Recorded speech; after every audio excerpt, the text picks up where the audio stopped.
What's up, everyone? Welcome to the Real Estate Reserve Podcast, number one real estate investing podcast in the whole wide world. I'm Jason Balin from Hard Money Bankers, and sitting next to me is Ian Horowitz from Equity Warehouse. We have a very, I think, good topic. Ian probably thinks good topic today, related to hosting mastermind groups and meetup groups and events and why we do it.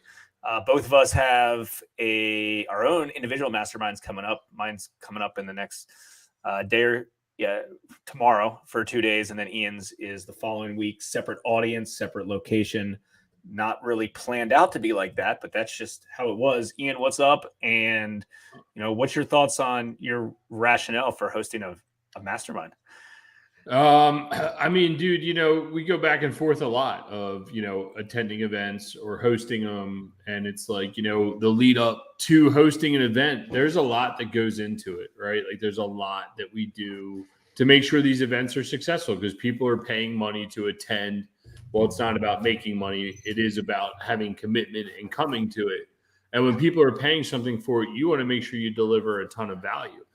But on the other side of that, it is literally a give-take relationship. All the value that we're about to create and provide and build the right rooms is also going to allow us to receive knowledge, new relationships, new friendships, build our network, and allow us to do future deals.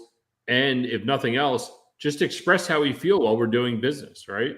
Yeah, exactly. And full disclosure, this isn't a pitch for either one of our mastermind groups. Both of our groups have been full. And typically they're not really, no offense, but not really open to the public. And a lot of times, a lot of these are kind of invite only. They're not large meetup or events. They're sphere of influence, smaller scale mastermind groups. So this is the way I look at events in general.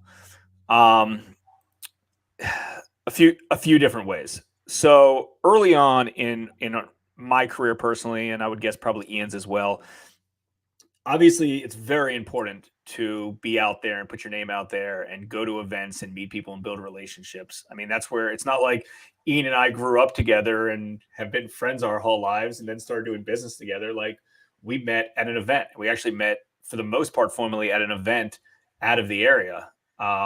In Atlantic City that I think we shared that story.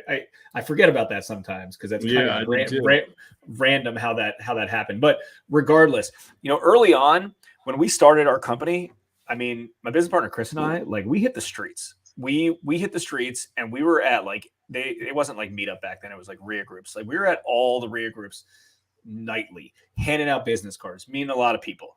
And that's really, really tiring.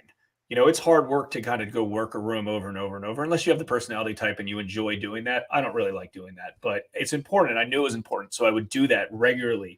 And I always kind of felt like, cool, I'm going to do this for a short period of time with the goal of first you go out there and you hand out business cards and you try to work the room and you don't really have any leverage. You have to talk to everybody one-on-one, get your business card, give them yours. The next step is speaking in front of the room. So instead of you having to go personally talk to 100 people and give them your business cards, great. Now I can be the speaker of the group.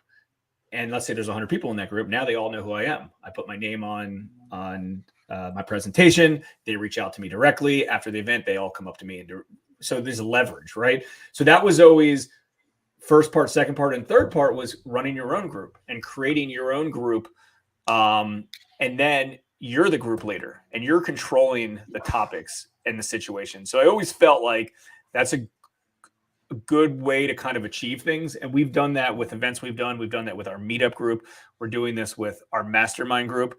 And in essence, like that's leverage. Instead of having to go talk to 100 people and hand out business cards, you can have those people reaching out to you directly because you were in front of the group. And anyone can do it. I mean, I think if somebody's just starting out right now, go put in the heavy lifting, right?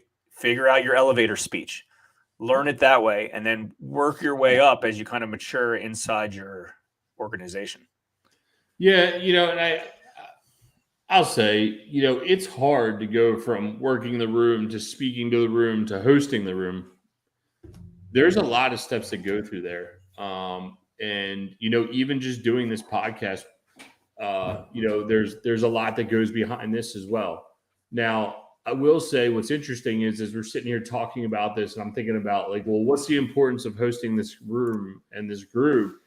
But I know in both of our presentations, coincidentally, just because you asked me to help you look at yours and I asked you to look at mine for both of our rooms, one of the things that was a hot topic was having a podcast or being a market leader, right? Like, and by becoming a market leader allows you, not that it allows you, but it puts you in a better spot than ultimately it makes you feel more comfortable and having the confidence to then host a room. I mean, I'll be completely honest and transparent here because I'm about to do it for the next 7 days at 3 different events. Is the first one, I didn't feel like I had enough value to provide to the room. And then afterwards, when everyone in the room was like, dude, that was great. Like, we need to do it again. That's a great vote of confidence. And then it makes you feel like, you know what? We are doing the right thing. Our business is on the right path. Everything we're doing is correct.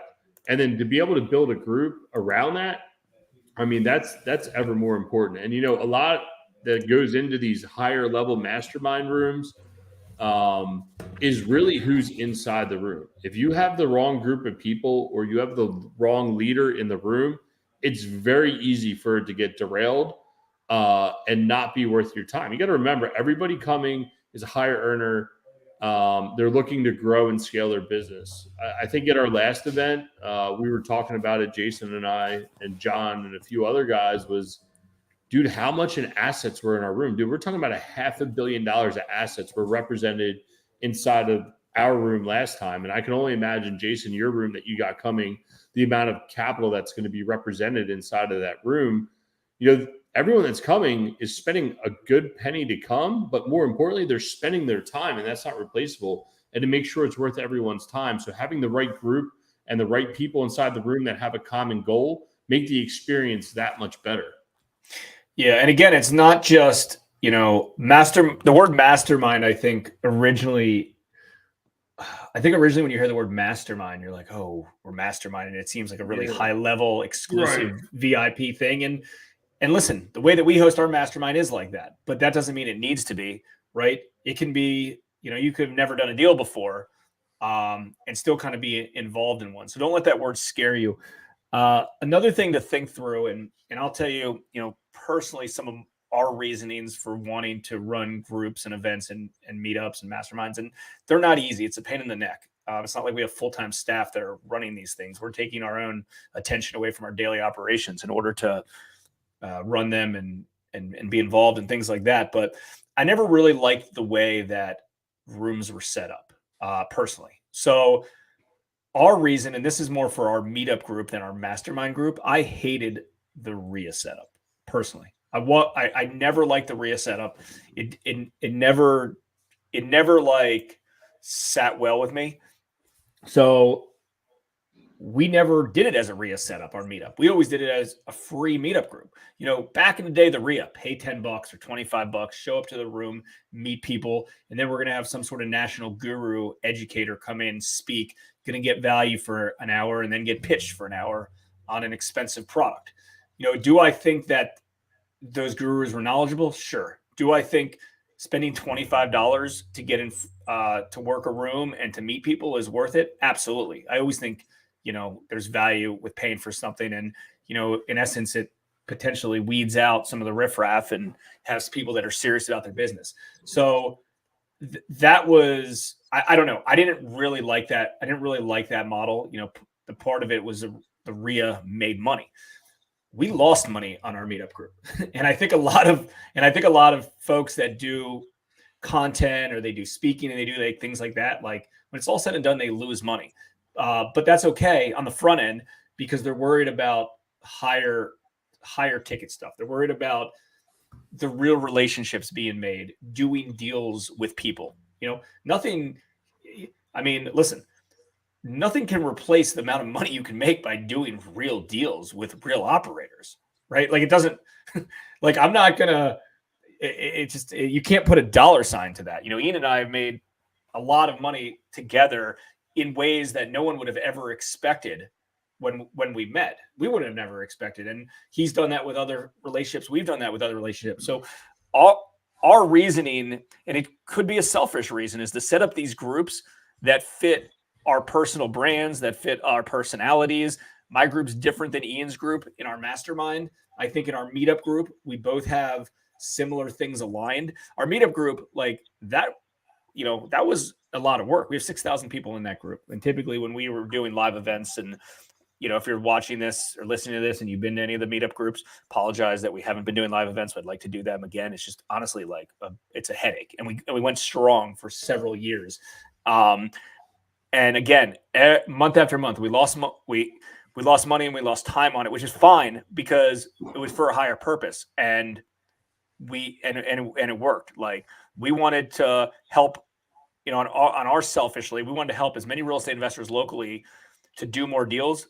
So hopefully we get the opportunity to look at those deals to do financing on it or build relationships. Same with Ian. Like, the more people he can help, the more people potentially he could partner with and operate a deal with, joint venture with, maybe raise capital from, whatever the case is. And I think a valid point, not only from that meeting, but also both of our events that we have set up, we have some speakers coming in place. The same reason we do the podcast, when we interview people, we get to hear and spend time, one-on-one time, from people that we want to hear more information from, right? Jason has one of his legal advisors coming into his event. I'm specifically driving there a day early to go hang out, to specifically hear that one guy talk, because that's the first time I get to meet him in person. I hear him, see what he's thinking. Now I start to understand everything about him and spend quality time with the person to form our relationship. The same way at our event, I have a couple speakers flying in that we're going to get to spend a ton of one-on-one time with, above and beyond just, hey man, great presentation, great podcast, let's keep it moving. So, and really, it's not just me and Jason sitting here boasting about, we were kind of talking about, hey man, what should we talk about on the podcast today? Because we're both running around like crazy trying to get everything set up for our events. It was like, well, let's talk about the mastermind. But I think and we were trying to come up with like ideas about it. And then as I'm sitting here thinking, Jason, and maybe, you can expand on this, but like, if you're struggling in real estate and you want to learn from other people, set up a group in your local area, right? Like, set up a little lunch meeting, or say, hey guys, I got a few guys that are doing single family, or invite people you want to hear from and say, hey, I got a few other guys that are coming. Love if you could come out and talk. Maybe you buy the first round of coffees. We all know the guy that buys the first drink usually saves some money at the end of the night. But seriously though, set something up where some people can congregate and meet up. We've been talking a lot, not to get too far off topic, but we're talking about a lot about doing a live event again. And if you guys are interested, throw it in the chat. Love to know. We're gonna send some emails out here shortly about doing a live event potentially in January. But yeah, I mean, what do you think about someone that's kind of struggling, or they want to grow in real estate and setting up some sort of local meetup to themselves? Yeah, I mean, they need to be out there networking and meeting up with people and leverage someone else's meetup short term just to get some contacts. Like, let's say you're brand new in the area. I mean, we have offices in different locations, so like I know how to scale different offices quickly between online and offline. And a big part of it is offline. It's like, get in the room with everybody that's potentially doing deals and figure out how you can continue to do deals with them, or learn the area, figure out who the players are, who aren't the players. And it's always going to take time. It's a long play. This business is a long play. I talk about this all the time, or we talk about this all the time, Ian. Like, this isn't a get rich quick scheme. It's just not. You're in the wrong business if you think that's it. Can you make a quick buck? Sure. But it's form relationship. I mean, we've done deals today of people that we met 10 years ago, 15 years ago, longer, right? You never know where it's going to play out. So meet as many people as possible. And related to kind of your own little mini group is, again, design it based on your needs and your wants of what you try to get out, try to get out of it, right? Like you want your target kind of clientele and colleague and business partner to be involved in it. And even if it's like, hey, like I remember we used to go to a private lender's like round table, and there was like 10 to 20 people that went once a month. And I like that for a little bit. Like it worked for where I was inside my business then. And a lot of the folks are still in that group, and it's the same people over and over and over and over and over and over. And you create relationships out of it. Yeah. And the same thing when you're identifying a group of people, if someone doesn't align, same way when you're consuming their content, if they're pro-life, if they're like, hey man, like life's way more important than how much money you make, and you don't align with that, well, then don't be a part of that group. Right. Or it's always good to hear other information, but in the same sense, if it's going to derail you from what you're trying to do, then don't have the people there, or don't attend that information, or take the bits and pieces you want and allow it for you to grow. I sent a survey out to everyone that's coming to our event, and a lot is growing and scaling. So that tells me a lot of people believe that we've figured out how to grow and scale. All right, cool. We're going to hammer on that. Now let's start a theme and topic for our group to then build on and start having the correct people to come in and speak, curate the correct conversations within inside the group, continued conversations afterwards, building checkpoints, and helping everybody inside the group grow. Because it's not just about us who are hosting it. It's about everyone who attends and keeping everybody in the group accountable. Accountable is a big word. I was just thinking the same thing. Like if you need somebody, listen, real estate investing and entrepreneurship is a lonely space. It is a lonely business. It's a lonely business even when you have a business partner. Because that's part of it. Like you're grinding individually and you're not getting rewarded for your stuff, especially at the beginning. And sometimes, even if you have a well-established business, you're not getting rewarded for some of the big wins that happen. So you have to figure out a way to do it. So if you have kind of accountability partners, but again, be creative. There's no right or wrong way to do this. It can be a group of one person, 3 people, 1,000 people. Figure it out. I mean, what naturally worked for us currently is we created a small private lending mastermind group of lenders throughout the country. And it was, it was a decent price tag to get in. But guess what? Because it was that price tag, we got the right people in the room that had experience, that were qualified, that were A players, that will benefit from each other. Like you can't have a mix like Ian started with. You can't have like a mismatch. Like I can't be like, hey, I got this one private lender that's got $20 million of his own money that he's deploying.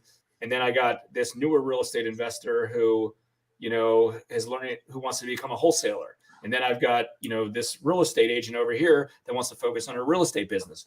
You got to align all of these things into one and have one common goal. And the common goal is, to build relationships, see what's working in different markets, potentially share deals, capital, whatever it is, figure out ways to grow. I mean, I think right now what you said on that survey makes sense. The growth, people want to learn how to grow, and also people want to know how to protect their current assets and navigate the current environment. And no one knows the answer of what's going to happen in the real estate market, but you can learn from experience.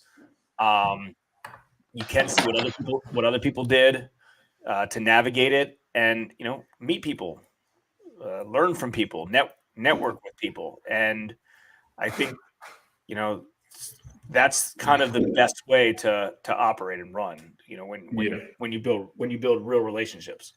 Yeah. And you know what? Listen, guys, we're going to keep this one short because I know Jason's got people literally flying into town right now. I know he has 2 busy days ahead of him. I have 3 busy days ahead of me next week. And we're probably going to take a mental break next week. But we will definitely recap both of our events, hopefully on Thursday, and discuss how they went. Because it'll be good to share everybody our experiences and go from there. But again, seriously, if you guys are interested in January, we're talking about doing maybe like a state of the market type event here in the Baltimore metro area. If you guys have interest, please leave comments or reach out to us because we are most likely going to be setting something up, and we'll keep you guys posted on that. And yes, Jason, I just put us on the clock for that. You're welcome. We did this podcast in less than 20 minutes, 25% longer than planned, but 100% shorter than normal. Yes, that was the goal. And that's why I was trying to hold you accountable. So, all right, man, I'll see you. Good luck the next 2 days. All right, thanks. See you. Thanks for tuning in to the Real Estate Reserve podcast. Do us a favor and like, comment, and share our broadcast. It helps the algorithm and helps us spread the word too. Till next time, thank you for tuning in.